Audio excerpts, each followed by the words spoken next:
Assalamualaikum warahmatullahi wabarakatuh. Alhamdulillahirabbil alamin. Wassalatu wassalamu ala asyrafil anbiya'i wal mursalin wa ala alihi wa ashabihi ajma'in. Rabbi shrah li sadri wa yassir li amri wahlul 'uqdatam min lisani yafqahu qawli, amma ba'd. Dewan juri yang saya hormati, rekan-rekan peserta lomba pidato kebangsaan Olimpiade PPKN Universitas Lampung tahun 2021 yang saya hormati pula. Pertama dan paling utama, marilah kita senantiasa memanjatkan puja dan puji syukur kehadirat Allah Subhanahu wa Ta'ala, di mana sampai detik ini kita masih merasakan nikmat kemerdekaan, di mana nikmat ini oleh sebagai negara di dunia masih belum bisa dirasakan. Misal di Palestina yang sampai saat ini masih terjadi konflik yang berkepanjangan. Jangankan untuk hidup damai, untuk tidur nyenyak dan belajar dengan baik, mereka merasa kesulitan karena keadaan negara mereka. Maka dari itu, kita patut bersyukur dilahirkan di negara Indonesia, negara yang merdeka, yang bebas dari penjajahan, sehingga kita bisa belajar dan mengenyam pendidikan dengan tenang dan damai. Salawat serta salam kami curahkan atas tauladan kita Nabi Muhammad SAW, yang semoga kita senantiasa istiqomah dalam mengikuti sunnah-sunnah beliau. Perkenankan, nama saya Aisyah, kelas 7, perwakilan dari MTSWI Karandugur, Petanahan, Kebumen, Jawa Tengah, akan membawakan pidato kebangsaan yang pertama, pendidikan. Dewan juri dan sahabat-sahabat peserta lomba pidato kebangsaan Olimpiade PPKN Universitas Lampung yang saya hormati. Bicara tentang pendidikan, menurut agama Islam, pendidikan atau ilmu adalah hal yang sangat-sangat penting bagi seorang muslim.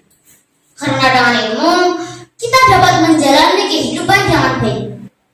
Dan kita bukan cuma hidup untuk ilmu, tetapi juga ilmu akan memberikan kita hidup. Misalnya, dalam dunia kerja, tidak cuma skill saja yang dibutuhkan, tetapi juga ilmu yang mumpuni. Yang itu semua diperoleh melalui pendidikan. Pendidikan juga merupakan sumber kemajuan suatu bangsa. Karena dengan pendidikan yang baik, kualitas sumber daya manusia di negara tersebut dapat ditingkatkan. Sumber daya manusia merupakan aset utama dalam membangun suatu bangsa, tidak terkecuali bagi bangsa kita, bangsa Indonesia. Apalagi kita semuanya generasi muda penerus bangsa. Sudah seharusnya kita lebih sadar kembali akan pendidikan. Maka dari itu, kita sebagai generasi muda penerus bangsa, jangan sampai lengah, jangan sampai malas, jangan sampai acuh tak acuh dengan masalah pendidikan.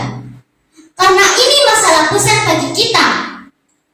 Apalagi kita semua ini hidup di era modern atau era teknologi, yaitu era di mana ilmu yang jauh bisa kita pelajari dari dekat, dan era di mana penjajahan dilakukan secara terang-terangan oleh negara-negara maju melalui aplikasi-aplikasi yang membuat para generasi muda menjadi terlena sehingga melalaikan pendidikan.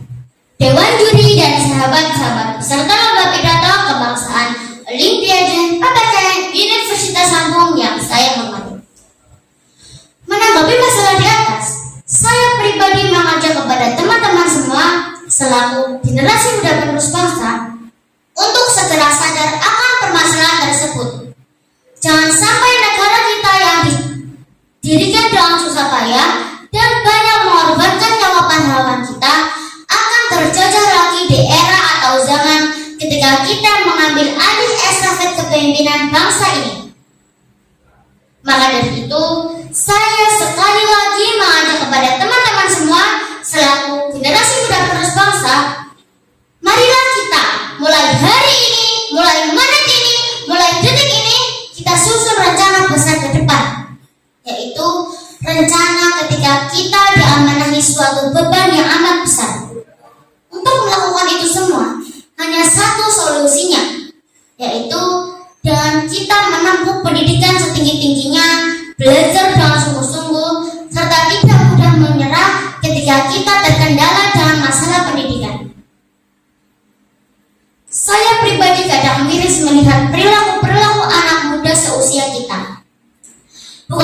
mereka lebih meningkatkan belajar mereka, justru yang saya lihat adalah sebaliknya. Mereka lebih asik dengan gadgetnya. Bahkan banyak di antara mereka yang sampai harus berbohong kepada orang tuanya dengan dalih menggunakan gadget untuk belajar dari. Melihat ini semua, saya khawatir, saya takut dan saya risau akan masa depan bangsa ini jika anak-anak mudanya seperti itu. Maka dari itu, marilah kita bersama-sama bijak dalam menyikapi permasalahan pendidikan yang berkaitan dengan gadget. Harusnya, gadget yang diamanahkan orang tua kepada kita harus kita gunakan dengan sebaiknya dan seperlunya, agar banyak manfaatan yang didapat dari gadget tersebut. Dewan Juri dan sahabat-sahabat peserta lomba pidato kebangsaan Olimpiade PTKN Universitas Lampung yang saya hormati. Marilah kita bersama-sama kita cukupkan masa bermain kita. Kita kencangkan ikat kepala untuk terus semangat belajar agar kelak kita bisa membangun Indonesia menjadi lebih baik dan lebih baik lagi. Dewan Juri dan sahabat-sahabat peserta lomba pidato kebangsaan Olimpiade PTKN Universitas Lampung yang saya hormati. Demikian sedikit banyak yang bisa sampaikan. Jika ada kata-kata yang kurang berkenan,